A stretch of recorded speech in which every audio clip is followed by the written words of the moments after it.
My family's ranch has been in our hands for 4 generations. It sits just outside the subdivision where the HOA reigns supreme, but they've been itching to push their community rules past their actual borders for years. I never paid much attention until one evening I found 2 armed security guards from the HOA standing at my gate. "Sir," one of them barked, "the HOA has voted. Your barbed wire fencing is an eyesore. We're here to enforce compliance." I laughed right in his face. "Enforce compliance? On my ranch? You're a mile outside your jurisdiction.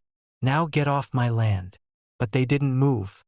They started rattling my gate, one of them reaching for bolt cutters. That's when I called my son, who lives in the bunkhouse near the stables. He came out holding a baseball bat, the kind he used to hit home runs in college, and stood beside me. The guards puffed up their chests, but I could smell the fear. They weren't real cops, just HOA rent-a-goons with shiny badges and cheap radios. "Last warning," I told them. "Step back or you're trespassing." They pushed forward. Big mistake.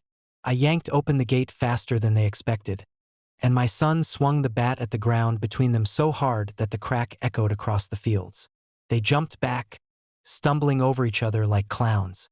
Before they could regroup, my ranch dogs, 3 massive shepherds, came tearing around the corner, teeth bared, snarling like demons.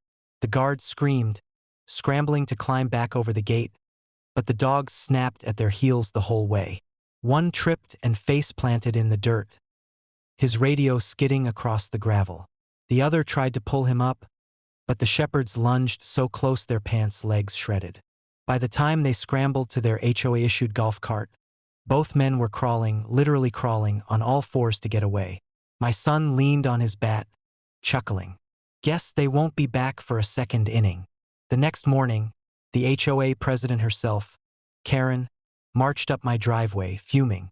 "You attacked my security officers," she shrieked. I pulled up the footage from my security cameras and played it for her. Every second of her guards trespassing, cutting my fence, and fleeing like cowards was captured in 4K clarity. "Attack," I said calmly. "Looks like self-defense. Want me to send this to the sheriff?" Her face went pale. Without another word, she spun on her heel and stormed off.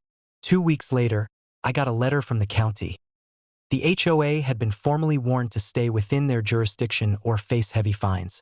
Seems my video made its way further than Karen expected. Now, whenever I see their little golf carts buzzing around the subdivision, the guards avoid eye contact. And my neighbors?